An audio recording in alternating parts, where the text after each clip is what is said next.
Ibu Saudara. Baik.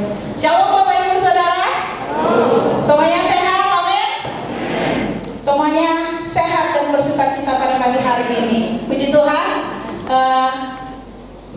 Hari ini Tuhan ingin menyatakan diri sebagai Allah yang memulihkan. Amin. Adalah kerinduan Tuhan bagi kita untuk mengalami pemulihan daripada Tuhan, karena Dia suka untuk memulihkan anak-anaknya. Hal-hal yang buruk yang terjadi dalam hidup kita, sakit penyakit, krisis ekonomi, kegagalan, atau apapun itu, Tuhan menjamin ada pemulihan dalam hidup kita. Amin. Mari kita membuka Mazmur 126 ayatnya yang pertama sampai ayat yang ketiga. Mazmur 126 ayat yang pertama sampai ayat yang ketiga. Kita membaca ayat ini bersama-sama. Nyanyian ziarah. Ketika Tuhan memulihkan keadaan Sion. Ya, sama-sama ulang sekali lagi, 2, 3 ya. Nyanyian ziarah. Ketika Tuhan memulihkan keadaan Sion, keadaan kita seperti orang-orang yang bermimpi.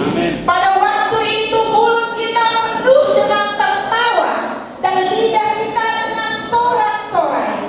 Pada waktu itu berkatalah orang di antara bangsa-bangsa, Tuhan telah melakukan perkara besar kepada orang-orang ini.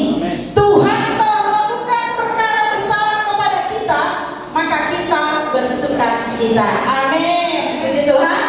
Di sini ditulis rekomnya pengharapan di tengah-tengah penderitaan. Jadi kalau ada yang sedang mengalami suatu bentuk kesusahan, harus ada pengharapan di tengah-tengah situasi itu. Amin. Dan hari ini tema firman Tuhan seperti yang saya katakan tadi adalah Allah yang memulihkan. Amin. Nah, kita percaya Tuhan yang kita sembah itu selalu rindu melihat hidup kita dipulihkan. Nanti kita akan belajar kenapa Tuhan rindu memulihkan hidup kita. Nah, Bapak Ibu Saudara mengetahui bahwa kita mempunyai Tuhan yang sanggup memulihkan hidup, keadaan dan kondisi kita, memberi kita harapan dan sukacita. Amin.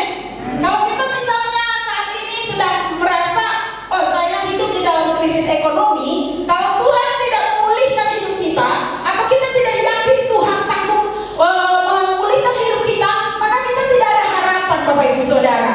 Kita akan berpikir situasi yang saat ini kita hadapi akan berlangsung secara permanen, dan kita akan tetap merasa kesesakan. Tetapi kalau kita mengerti bahwa Tuhan selalu akan memulihkan segala sesuatu dalam hidup kita, kita tahu bahwa apa yang kita alami sekarang tidak bersifat permanen. Amin.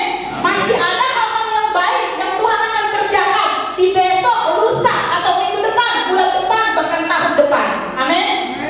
Dan dikatakan di ayat yang tadi, ketika Tuhan memulihkan keadaan Sion, keadaan kita seperti orang-orang yang bermimpi. Bapak Ibu Saudara, dalam ayat yang kita baca ini, ayat-ayat yang kita baca ini berbicara tentang pemulihan Sion. Ya, pemulihan Sion terjadi pada tahun 701 sebelum Masehi, ketika ada ancaman Sanherib untuk menyerbu Yerusalem yang digagalkan oleh penggenapan nubuatan nabi-nabi. Dan kemudian juga pada waktu keadaan Sion dipulihkan dari kepungan Sanherib, ada sesuatu yang besar yang Tuhan kerjakan, yaitu bangsa-bangsa di sekitar Yehuda mengirim hadiah kepada Yehuda dan juga kepada Raja Hizkia pada waktu itu. Mari kita buka dalam 2 Tawarikh 32 ayatnya yang ke-22 dan 23. 2 Tawarikh 32 ayat 22 dan 23 sudah ada di screen. Kita membaca bersama-sama 2-3 ya. Demikianlah Tuhan menyelamatkan Hizkia dan penduduk Yerusalem dari tangan Sanherib, Raja Asyur, dan dari tangan semua musuhnya. Dan Ia mengaruniakan keamanan kepada mereka di segala penjuru. Ayat selanjutnya, banyak orang membawa persembahan ke Yerusalem untuk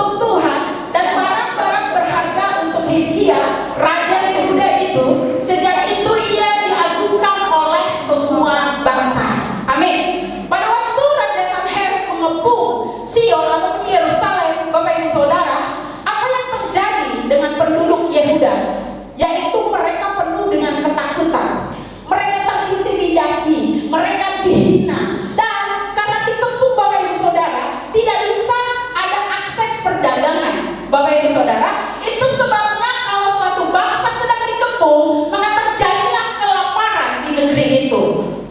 Bapak Ibu Saudara, pada waktu itu Israel juga atau Yehuda mengalami yang namanya krisis, ya, krisis pangan yang terjadi pada waktu itu. Tetapi ketika Tuhan memulihkannya, kita melihat ada persembahan yang dibawa untuk Tuhan dan juga ada hadiah yang dikirimkan untuk Yehuda. Berikan kemuliaan buat Tuhan.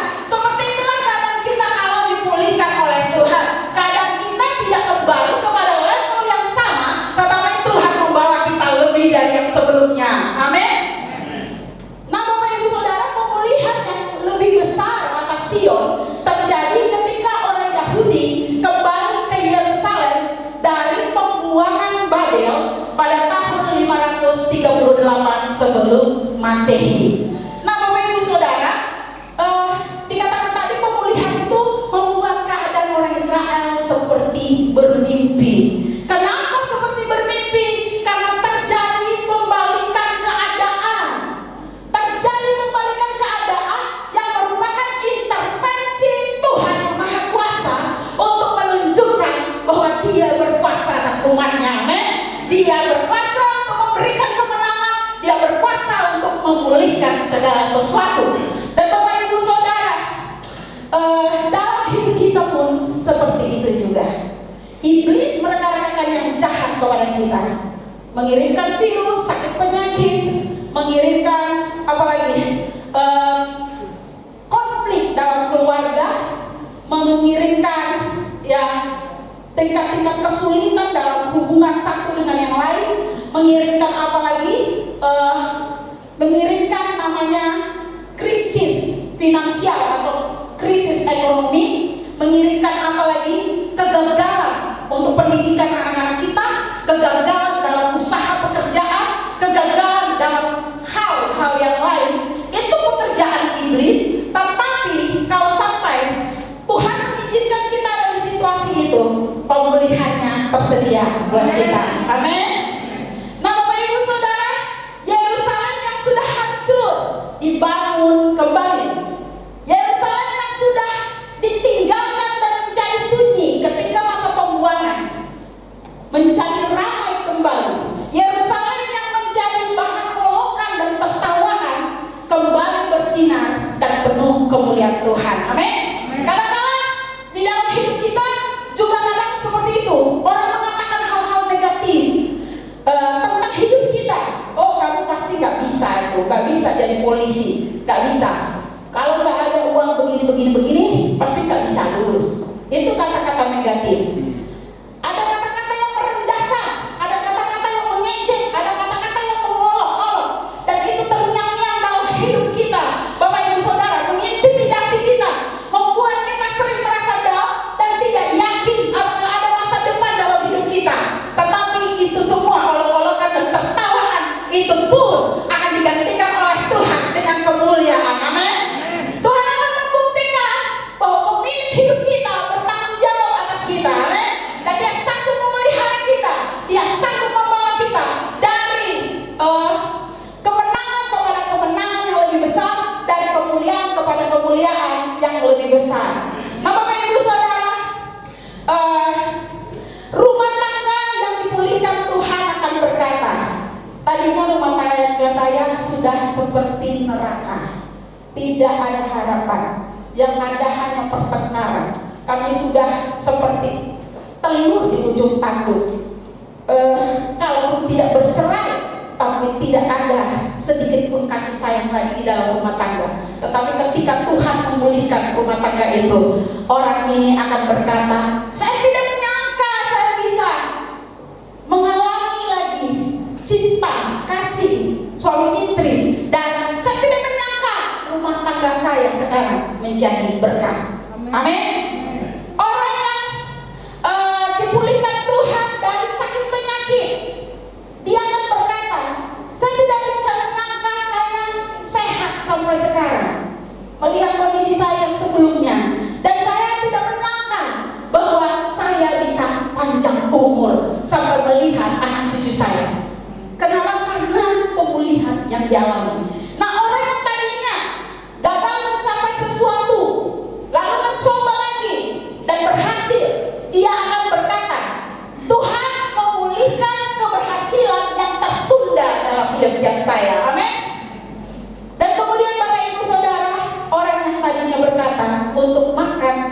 hari saja saya susah. Saya tidak tahu bagaimana tiap hari saya bisa makan. Ya, untuk makan satu kali saja hari ini saja saya merasa susah dan saya tidak bisa berpikir tentang apa itu masa depan yang baik.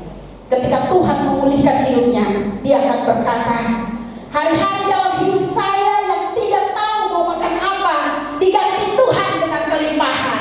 Amin. Nah, itulah yang namanya pemulihan. Sekarang kita akan melihat beberapa janji Tuhan tentang pemulihan. Saya berharap Roh Tuhan bekerja mengurapi ayat-ayat firman Tuhan ini untuk itu bisa masuk ke dalam roh kita dan kita mempercayai bahwa hidup kita pun akan dipulihkan oleh Tuhan. Amin. Yang pertama, Yoel 2 ayat 25 dan 26. Kita baca Yoel. Oke, sudah ada di slide. Yoel 2 ayat 25 dan 26. Tolong ayatnya. Baik, yang sudah menemukan mari kita membaca Yoel 2 ayat 25, 26, 2, 3 ya. Aku akan memulihkan kepadamu tahun-tahun yang hasilnya dimakan habis oleh belalang pindahan, belalang pelompat, belalang pelahap, dan belalang pengering, tentaraku yang besar yang kukirim ke antara kamu. Maka kamu akan makan banyak-banyak dan menjadi kenyang, dan kamu akan memuji-muji nama Tuhan Allahmu yang telah memperlakukan kamu dengan ajaib, dan umatku tidak akan menjadi malu lagi untuk selama-lamanya. Amin. Kalau ada tahun-tahun di dalam hidup kita yang penuh dengan penantian yang tidak pasti, kalau ada tahun-tahun dalam hidup kita yang mungkin kita berusaha bekerja, berjuang melakukan sesuatu, tapi tidak ada hasil di sana, ya seperti yang dikatakan ayat itu, tetapi Tuhan akan memulihkan tahun-tahun itu dalam hidup kita. Amin. Akan ada pergantian tahun-tahun dan akan ada percepatan yang dari Tuhan. Kita yang tadinya seperti yang dikatakan ayat ini, kita mungkin tidak ada sesuatu untuk dinikmati sama seperti orang lain, dan kita mungkin merasa malu dengan hidup kita, tetapi janji Tuhan berkata bahwa kamu akan makan dan kenyang, dan kamu tidak akan menjadi malu lagi. Amin. Apapun yang membuat kita merasa malu, Tuhan sanggup memulihkan hidup kita dan kita tidak akan pernah menjadi malu lagi. Yesaya 61 ayat 7 dan 8. Ini ayat-ayat pemulihan. Yesaya 61 ayat 7 dan 8. Oke, kita baca bersama-sama ayat 7 8 2 3 ya. Sebagai ganti bahwa kamu mendapat malu 2 kali lipat, dan sebagai ganti noda dan ludah yang menjadi bagianmu, kamu akan mendapat warisan 2 kali lipat di negerimu, dan sukacita abadi akan menjadi kepunyaanmu. Sebab aku Tuhan mencintai hukum dan membenci perampasan dan kecurangan. Aku akan memberi rumahmu dengan tepat dan akan mengikat perjanjian abadi dengan kamu. Amin. Pernah dipermalukan orang, pernah dibully orang, itu bukan hanya terjadi pada waktu sekarang. Dibully, direndahkan, diejek, sudah terjadi sejak awal. Ya, Alkitab ada. Yusuf dibully saudaranya sendiri. Yusuf dibully, dikatakan si tukang mimpi datang, si tukang mimpi datang. Bukan cuma dibully, tapi dia juga dianiaya. Dia juga disingkirkan dari tengah-tengah keluarga. Siapa yang membuli engkau? Siapa juga yang sepertinya melakukan hal yang jahat dalam hidupmu? Siapa yang memusuhi engkau tanpa alasan, yang ingin menyingkirkan engkau, baik dari pendidikanmu, dari karirmu, dari manapun juga, Tuhan akan mengganti kembali semuanya. Amin. Tuhan akan memulihkan. Bapak Ibu Saudara, dikatakan sebagai ganti bahwa kamu mendapat malu 2 kali lipat. Mendapat malu sekali lipat aja udah sakit hati kita ya. Tapi ini, dan kemudian sebagai ganti noda dan ludah. Noda dan ludah, cuy. Ya, ada orang bilang, hidupnya nggak beres, cuy. Ya, dia itu punya apa sih di dalam hidupnya? Ya, apa sih yang dia andalkan? Ya, mungkin pernah mengalami yang seperti itu, tapi Alkitab berkata, yang menjadi bagian kita adalah bahwa kita akan mendapat warisan 2 kali lipat di negeri ini, amin. Dan sukacita abadi akan menjadi kepunyaan kita. Sebagai ganti semua hal-hal yang memalukan, Tuhan memberi sukacita abadi. Betapa indahnya pemulihan yang Tuhan janjikan. Kemudian Yesaya 60 ayat 15 dan 17, satu halaman di sebelahnya, ayat 15 kita baca 2-3 ya. Sebagai ganti keadaanmu dahulu ketika engkau ditinggalkan, dibenci dan tidak disinggahi seorang pun, sekarang aku akan membuat engkau menjadi kebanggaan, menjadi kegirangan turun temurun. Kadang-kadang ada anak, bisa saja yang meremehkan dia adalah orang tua. Dengan cara apa? Dibanding-bandingin dengan orang lain yang lebih berprestasi, anak tetangga, atau dibanding-bandingin dengan saudara sendiri. Ini jadi Tuhan untukmu, yaitu bahwa engkau menjadi kebanggaan. Amin. Kita akan menjadi kebanggaan dari orang-orang yang meremehkan kita. Kita akan mendapat promosi daripada Tuhan. Dan ayat 17, 2-3 ya. Sebagai ganti tembaga aku akan membawa emas, dan sebagai ganti besi aku akan membawa perak. Sebagai ganti kayu tembaga, dan sebagai ganti batu besi aku akan memberikan damai sejahtera dan keadilan yang akan melindungi dan mengatur hidupmu. Bayangin, Tuhan menyediakan damai sejahtera, keadilan untuk melindungi dan mengatur hidup kita. Amin. Ada keadilan dalam hidup kita, ada damai sejahtera dalam hidup kita. Kenapa diibaratkan sebagai ganti batu, kayu, sebagai ganti perak, emas? Supaya kita bisa melihat perbedaan. Yang hilang adalah perak, yang diganti kepada kita emas. Jadi levelnya selalu yang diganti itu selalu lebih baik daripada yang hilang dari hidup kita. Amin. Nah, Bapak Ibu Saudara, terakhir Kisah Para Rasul 3 ayat 21. Kisah Para Rasul 3 ayatnya yang ke-21, kita baca sama-sama. Kisah Para Rasul 3 ayat 21, 2-3 ya. Kristus itu harus tinggal di sorga sampai waktu pemulihan segala sesuatu, seperti yang difirmankan Allah dengan perantara nabi-nabinya yang kudus di zaman dahulu. Jadi kalau yang tadi semua ayat-ayat itu kita baca dalam perjanjian lama, maka dalam perjanjian baru, dalam konteks perjanjian baru, Tuhan juga memberikan janji tentang pemulihan, bahwa Yesus Kristus Dia tetap ada di surga sampai pemulihan segala sesuatu terjadi dulu, dan Dia akan datang kembali. Amin. Jadi janji tentang pemulihan berlaku untuk kita masa sekarang, bukan cuma di perjanjian lama. Tuhan membuktikan bahwa Dia tetap sama dahulu, sekarang, dan selamanya. Kalau Dia di perjanjian lama adalah Allah yang memulihkan sampai selama-lamanya, Dia adalah Allah yang memulihkan. Amin. Nah, apa tujuan Tuhan untuk memulihkan hidup kita? Apa tujuan Tuhan memulihkan segala sesuatu? Dari Mazmur yang tadi 126 yang kita baca itu, Bapak Ibu Saudara, tentu ada tujuannya kenapa Tuhan ingin memulihkan hidup kita. Dikatakan ketika Tuhan memulihkan keadaan Sion, keadaan kita seperti orang-orang yang bermimpi. Pada waktu itu mulut kita penuh dengan tertawa dan lidah kita dengan sorak-sorai. Pada waktu itu berkatalah orang di antara bangsa-bangsa, Tuhan telah melakukan perkara besar kepada orang-orang ini.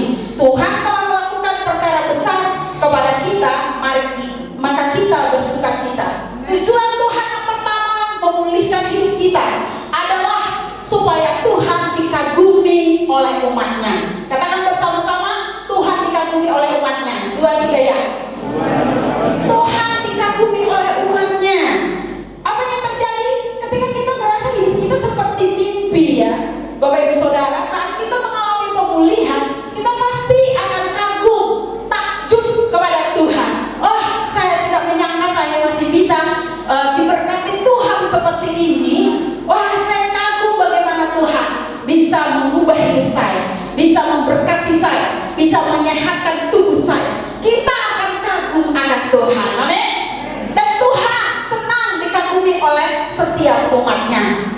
Sebabnya Tuhan ingin melakukan pemulihan karena Dia ingin umatnya itu merasakan kasih sayangnya, merasakan pembelaannya, merasakan berkat-berkatnya.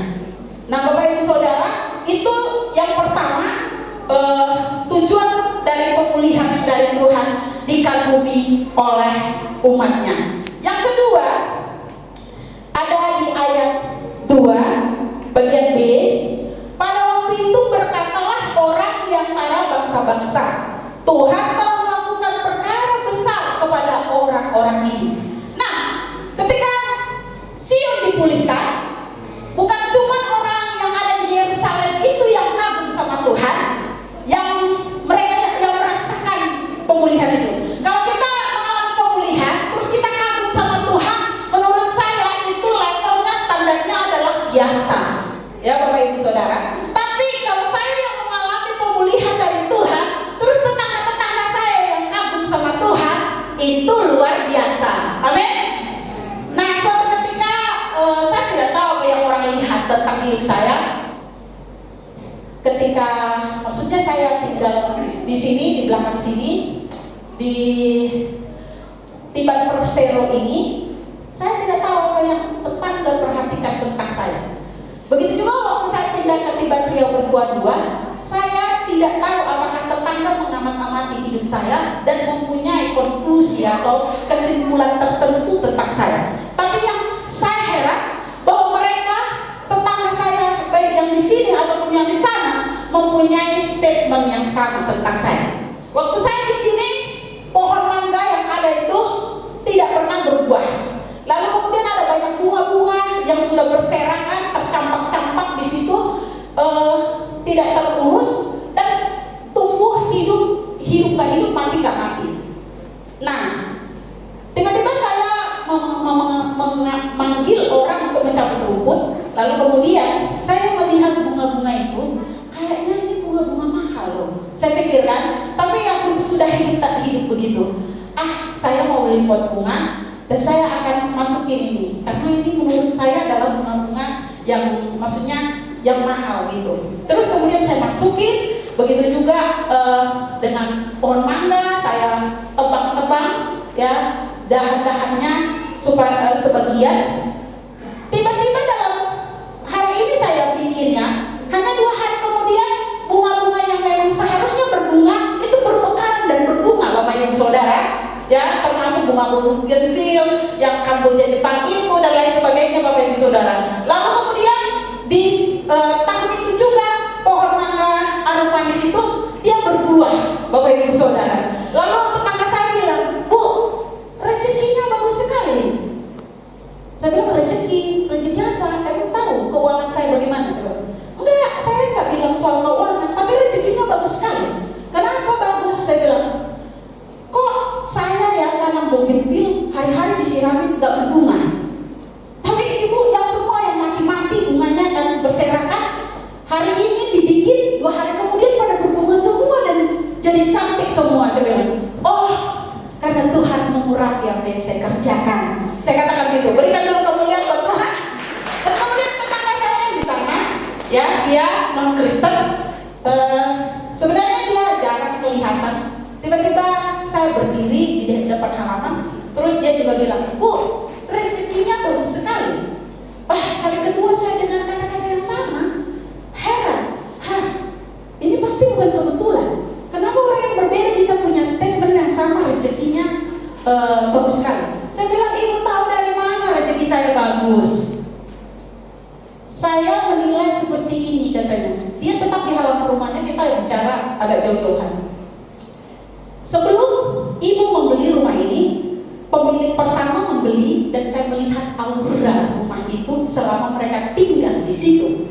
Kemudian mereka pindah, dikontrakin rumah itu dan orang yang seiman dengan mereka tinggal di sana. Mereka melihat lagi aura yang bagaimana tentang rumah itu. Dan ketika saya membeli rumah itu, ya dengan kasih karunia Tuhan, membuat dapur, mengecat dan lain sebagainya, saya potongin semua yang tanaman yang berduri-duri, karena banyak sekali mereka tanam jeruk berapat-rapat gitu, saya takut ular karena udah semak belukar gitu ya. adalah bougainville yang dari sini, Bapak Ibu Saudara. Saya bersihkan. Begitu juga pandan apa sudah bersemak-semak di situ, Bapak Ibu Saudara. Dan pohon mangganya juga saya minta untuk dipotong dahannya.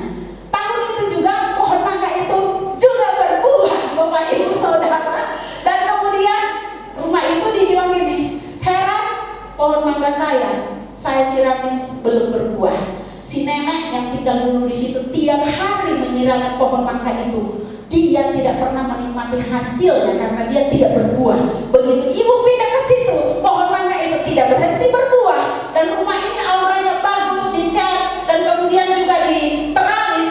Begitu saya melihat ibu yang tinggal di situ, saya tahu bahwa rezekinya itu, ibu itu bagus katanya. Berikan kemuliaan buat Tuhan. Dan masa pandemi ini dengan kasih karunia kemurahan Tuhan tanpa sengaja. Kenapa saya bilang tanpa sengaja? Gak ada planning. Tuhan menolong saya untuk membangun terasnya. Dan tetangga saya ikut terkontaminasi dan kontak, dan mulai mereka juga setelah saya selesai memakai tukang yang sama untuk mulai membangun juga. Berikan kemuliaan buat Tuhan Yesus. Tidak ada yang mustahil. Jadi waktu itu saya nyatakan tidak sengaja, saya hanya ingin pohon mangganya itu dikasih kotak ya, dikasih kotak begitu dari tembok supaya jangan tanahnya kemana-mana. Terus saya tanya tukangnya berapa, cuman 200.000. Oh, kok murah. Terus saya bilang, Pak, coba hitunglah kalau misalnya bikin teras gimana. Saya punya sedikit uang, tapi nggak yakin apakah itu cukup di masa-masa sekarang saat tukang-tukangnya, teralisnya. Walaupun dia meleset perhitungannya, Bapak Ibu Saudara, dan sempat saya bilang nggak gajian lo nanti Bapak, saya bilang gitu. Tapi akhirnya semuanya bisa selesai untuk kemuliaan Tuhan Yesus. Amin. Nah, Bapak Ibu Saudara, jadi itu dia, orang lain juga bisa mengagumi karya Tuhan dalam hidup kita.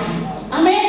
Ketika Tuhan melihat, ketika orang lain melihat bagaimana Tuhan memberkati, memulihkan hidup kita, memperbaiki rumah tangga kita, menyehatkan kita, mereka bisa melihat satu kesaksian betapa Tuhan yang kita sembah adalah ajaib. Amin. Jadi itu tujuan Tuhan memulihkan hidup kita, bahwa orang lain akan melihat siapa Tuhan yang kita sembah itu melalui berkat-berkat yang Tuhan sediakan dalam hidup kita, melalui pemulihan yang Tuhan kerjakan dalam hidup kita. Puji Tuhan. Ya, masa-masa pancaroba ini hamba-hamba Tuhan juga diuji dengan sakit ya. Sepertinya bergiliran dari mulai Pak Salomo ke saya. Sebenarnya Pak Salomo sakit, saya sudah meriang di situ. Saya ke Pak Nelson, lalu ke Pak Kini, dan sebagian juga ada jemaat. Tetapi kita melihat bahwa Tuhan sanggup memulihkan kesehatan kita. Amin. Berikan kemuliaan yang meriah buat Tuhan. Nah, ada anak-anak kita yang di dalam tahun ini juga mengalami terobosan dan mujizat luar biasa. Tapi saya membahas seseorang yang menurut saya apa yang mujizat yang dialami tahun ini adalah pemulihan dari keberhasilan yang tertunda dari tahun yang lalu. Kita semua tahu, puji Tuhan, untuk Jumbo, Ezra, dan kemudian Jasa Putra yang sudah diterima di kepolisian, semuanya untuk kemuliaan Tuhan. Tetapi dua anak ini adalah pertama kali mencoba dan berhasil. Tapi dalam untuk Jasa punya pengalaman tersendiri, ya. Jasa punya pengalaman tersendiri. Kenapa? Tahun sebelumnya sudah mencoba, dan tahun yang sebelumnya mencoba itu menjadi seperti suatu, saya tidak bilang kegagalan, tapi keberhasilan yang tertunda. Kalau kegagalan tidak pernah tercapai lagi, tapi keberhasilan yang tertunda. Bapak Ibu Saudara sudah kecewa, sudah tidak lulus, sudah kecewa, sudah terintimidasi, lalu kemudian semua perjuangan kayaknya sia-sia. Ya, kita tahu perjuangan tidak mudah, Bapak Ibu Saudara. Dan pasti ada di mana waktunya Jasa itu bertanya-tanya sama Tuhan. Tuhan, kenapa sih Tuhan nggak bisa memberkati saya? Kenapa sih Tuhan nggak bisa membuat saya lulus? Artinya kenapa sih Tuhan biarin hal seperti ini terjadi dalam hidup saya? Padahal aku kan udah melayani. Ya, yang melayani tidak jaminan bahwa kalian selalu harus berhasil. Bisa saja keberhasilannya ditunda. Saya udah melayani, saya udah sungguh-sungguh, saya udah rajin ibadah, dan saya udah berdoa.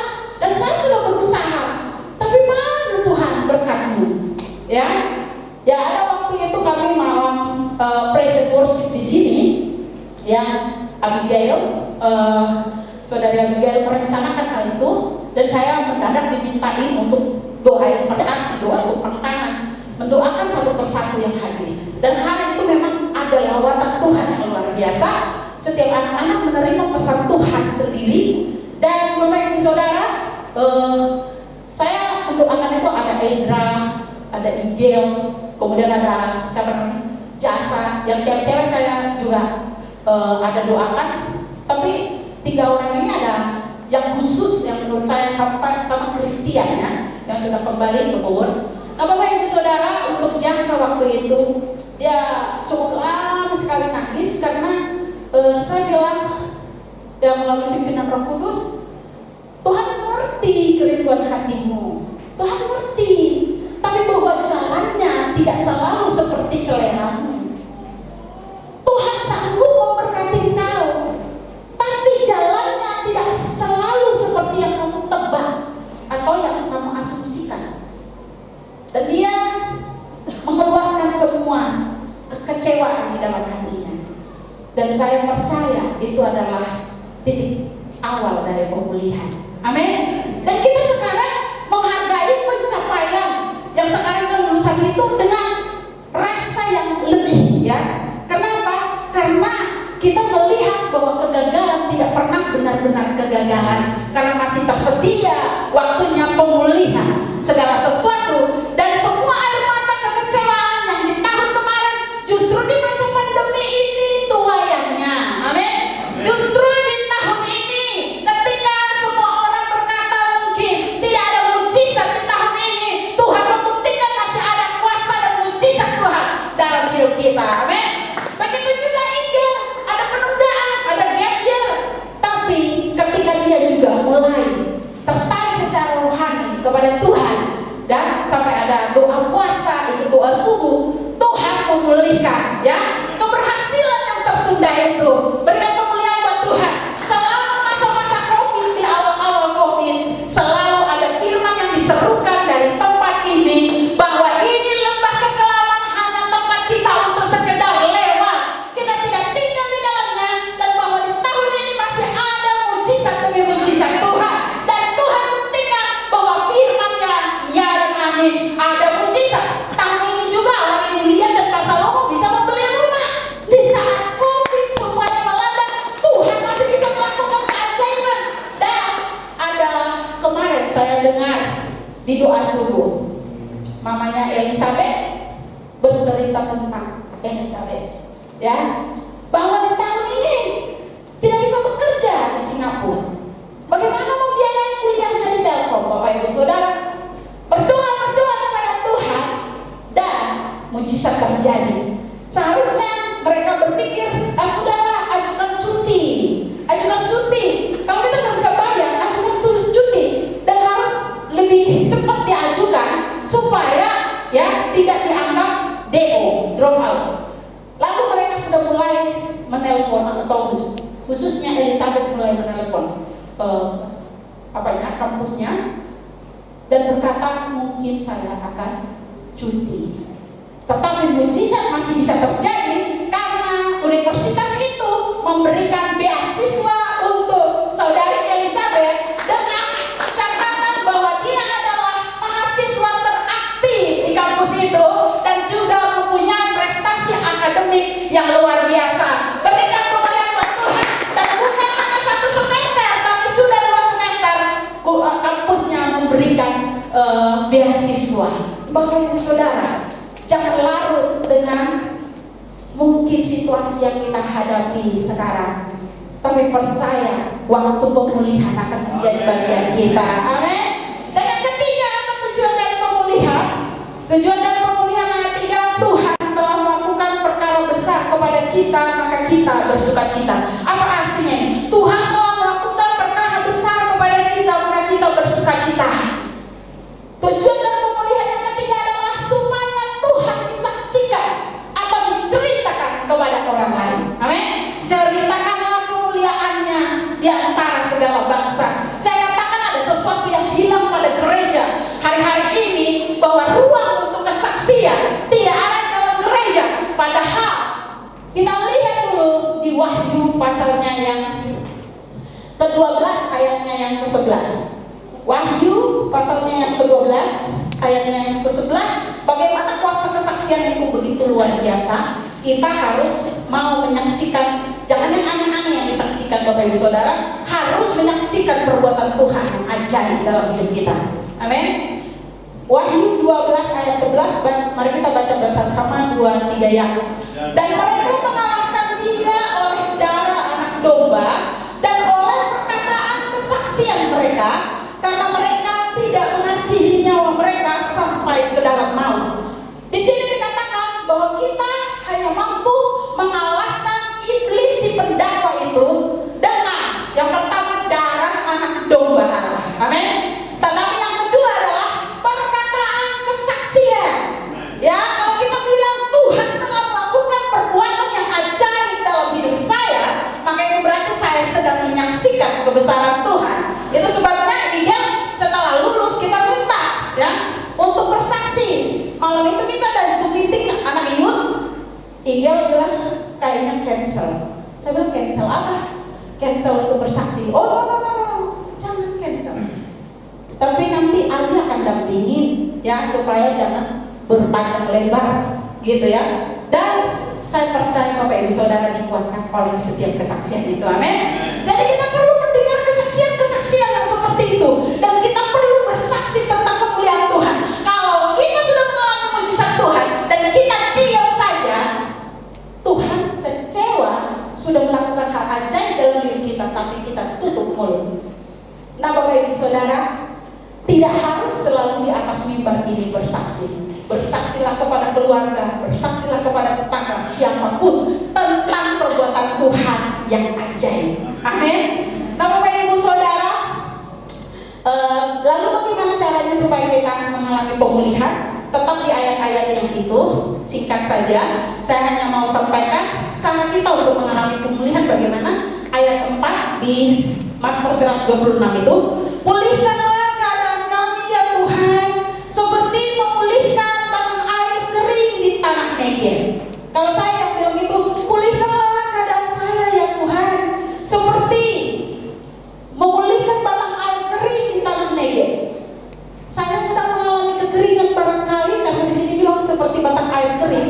Lalu saya berseru kepada Tuhan, pulihkanlah keadaan saya ya Tuhan.